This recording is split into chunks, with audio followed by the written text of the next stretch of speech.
मित्रों नमस्कार, मैं हूं राकेश कुमार। आप देख रहे हैं मत अभिमत।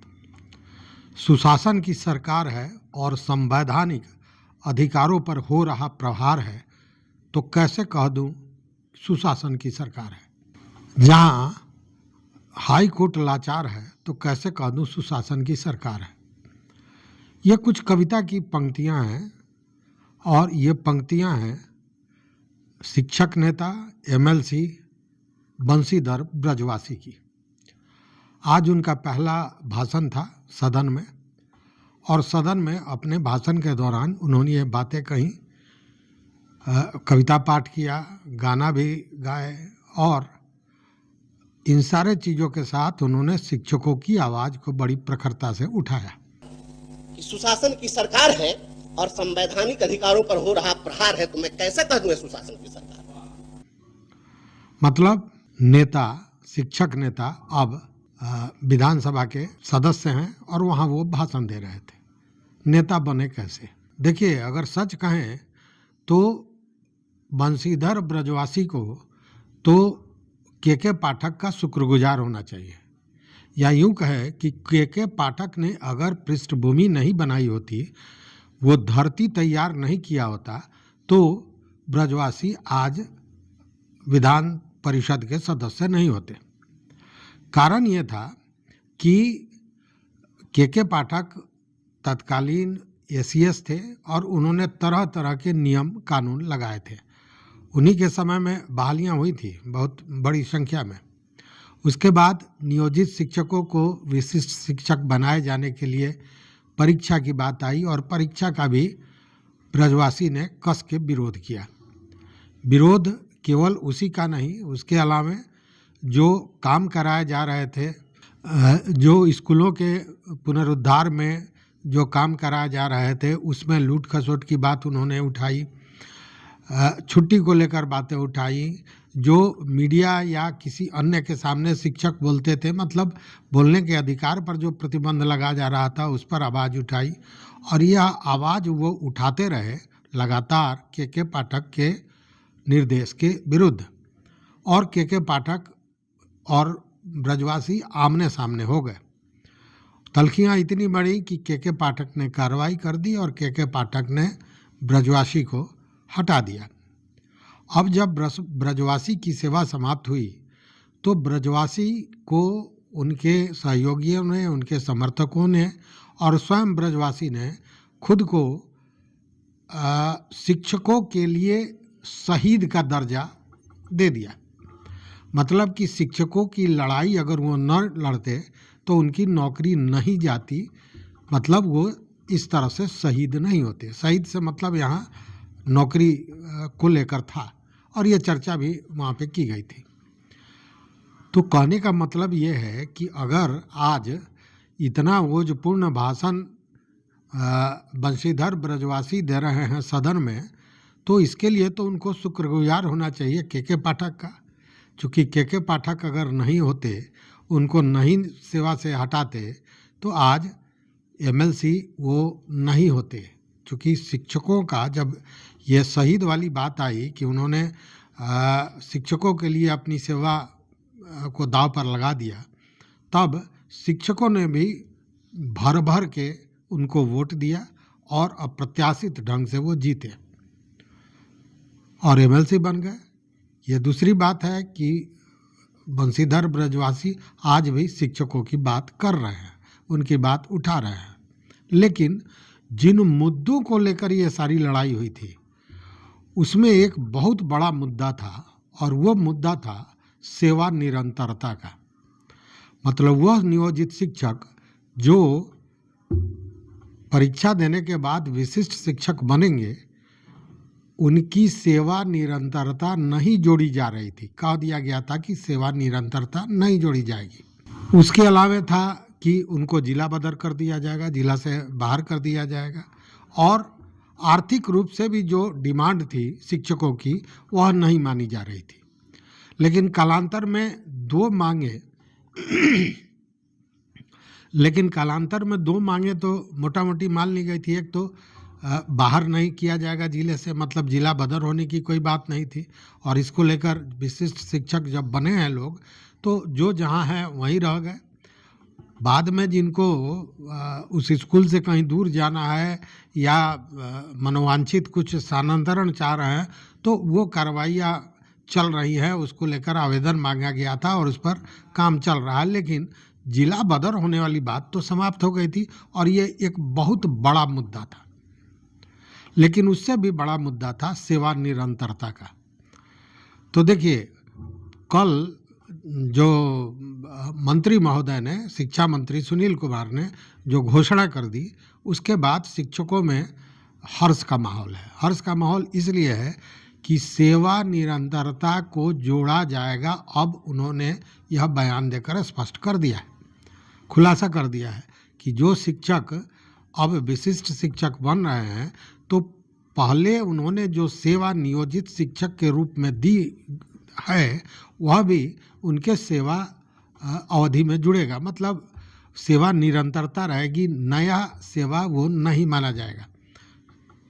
नया सेवा तो है लेकिन पुराने अनुभव को भी जोड़ा जाएगा। अब इसका लाभ है, कई तरह से लाभ है। अगर लाभ की बात करें और लाभ का विश्लेषण करें तो देखिए कि सबसे बड़ी बात तो ये है कि जब सेवा निरंतरता उनकी जोड़ी जाएगी तो बीपीएससी शिक्षक जो नए नए आए हैं, चूँकि उनकी सेवा नहीं मानी जा रही है, तो ये शिक्षक अनुभव के आधार पर सेवा निरंतरता के कारण उनसे वरिष्ठ हो जाएंगे, वरीय हो जाएंगे, बड़े हो जाएंगे। चूँकि स्कूलों में यह द्वंद्व जो है सो बड़ा महत्वपूर्ण था कि जो नए लड़के हैं, जो नया जिन्होंने बीपीएससी का परीक्षा दिया और वो शिक्षक बीपीएससी शिक्षक बने, और साथ में नियोजित शिक्षक जो 15 वर्षों से नियोजित शिक्षक थे वो अभी बीपीएससी शिक्षक बने, तो वहाँ पे मामला फंस जा रहा था। इनकी सेवा निरंतरता नहीं जोड़ी जा रही थी, जिसके चलते बहुत से ऐसे जगह थे जहाँ नियोजित शिक्षक जूनियर हो जा रहे थे। तो अब ये जो द्वंद्व का विषय था ये समाप्त हो गया। अब इनकी सेवा निरंतरता होगी तो स्वाभाविक है कि ये बीपीएससी के नए जो शिक्षक हैं उनसे आगे होंगे, उनसे वरिष्ठ होंगे, उनसे वरीय होंगे। पहला तो लाभ ये है। दूसरा लाभ क्या है कि जब सेवा निरंतरता जोड़ी गई, सेवा अवधि लंबा हुआ, तो उस स्थिति में जो 10 बरस 15 बरस से काम कर रहे हैं वैसे विशिष्ट शिक्षक जो पहले नियोजित शिक्षक थे अब वह प्रधानाचार्य के पद के लिए भी अप्लाई कर सकते हैं, उसके लिए भी वो जोर आजमाइश कर सकते हैं, हेड टीचर के लिए भी वो योग्य हो सकते हैं। तो यह एक लाभ हुआ। उसके अलावा क्या लाभ होगा सो समझिए। देखिए, आर्थिक रूप से भी उनको लाभ होना है। लाभ ये होना है कि जो पुराने हैं तो पुराने जो सेवा काल है, लंबी सेवा काल हो गई, चूँकि सेवा निरंतरता मिल रहा है, उस आधार पर जब उनके वेतन को फिक्स किया जाएगा या यूँ कहें कि वेतन निर्धारित किया जाएगा तो उस स्थिति में उनका वेतन भी निश्चित रूप से बढ़ेगा। एक अनुमान के तहत ये माना जा रहा है कि जो 10 बरस 15 बरस पुराने शिक्षक हैं तो उनका मूल वेतन 35,000 से ऊपर होगा और उस स्थिति में उनका जो वेतन बनेगा वह 60,000 से ऊपर बनेगा। मतलब आर्थिक लाभ भी उनको हो रहा है। उसके अलावा एक और लाभ हो रहा है और ये लाभ है पदोन्नति का। चूँकि पदोन्नति 8 वर्षों के बाद होना है और सेवा निरंतरता मिल गई तो इनको पदोन्नति का लाभ स्वाभाविक रूप से मिलना है।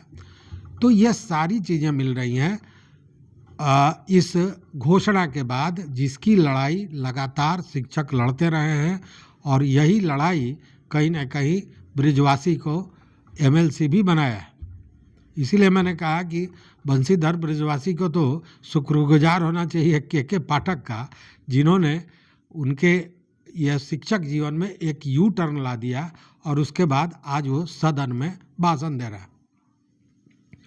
अब देखिए, लेकिन यहाँ भी अब सोचने वाली बात यह है कि क्या यह जो कहा गया है, यह जो ऐलान किया गया है, जो स्पष्ट किया है कल मंत्री महोदय ने, तो क्या ये चुनाव का तैयार किया गया है फ्रेम या शिक्षकों को से हो गया है प्रेम?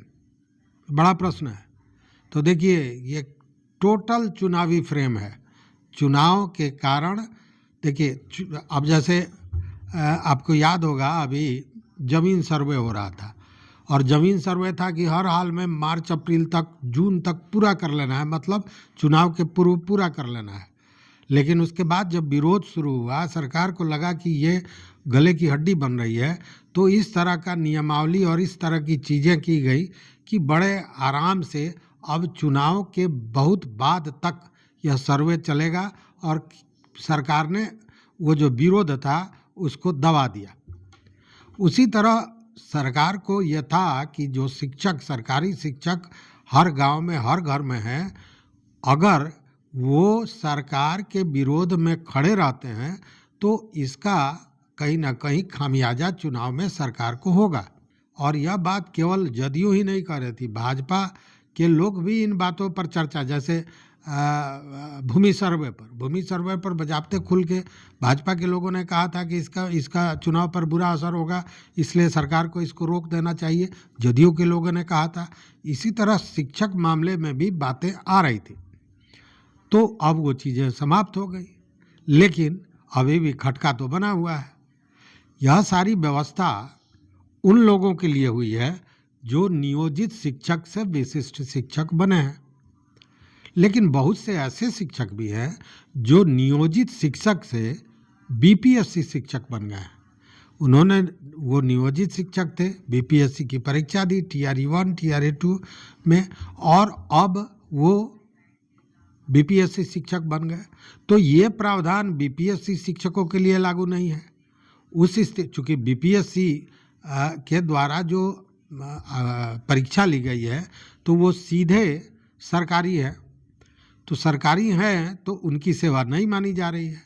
उस स्थिति में उनको ये सारे लाभ नहीं मिलने वाले हैं।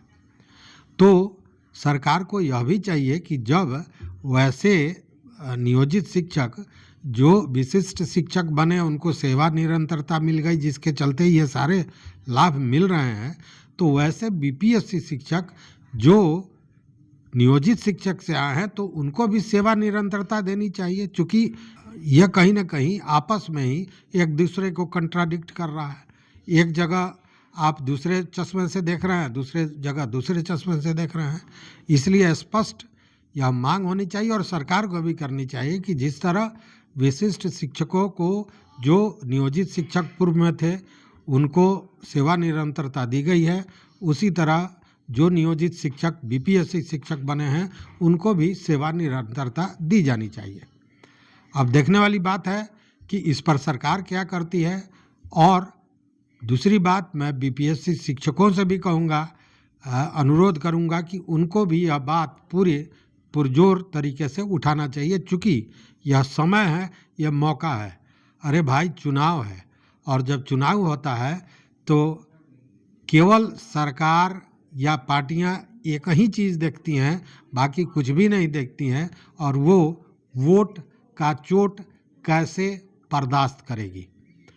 तो अगर वोट का चोट आपके पास है तो आपको भी ये बातें उठानी होंगी, और अगर आप ये बात उठाएंगे तो सरकार कहीं ना कहीं सोचेगी। देखिए, जब शुरू में उतना पवेला हुआ इसको लेकर, लाठियाँ चली, वाटर कैनन चले, तमाम तरह के मामले हुए, उस समय सरकार ने इन चीज़ों को नहीं किया।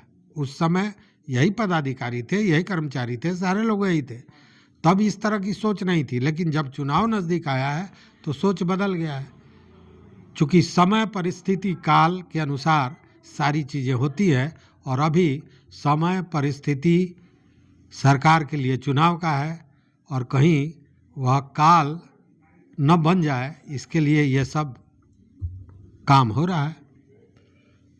तो सरकार को चाहिए कि बीपीएससी जो शिक्षक हैं, जो नियोजित शिक्षक से गए हैं, बीपीएससी बने हैं, उनके लिए भी सोचे और ऐसी ही कोई फरमान जारी करे।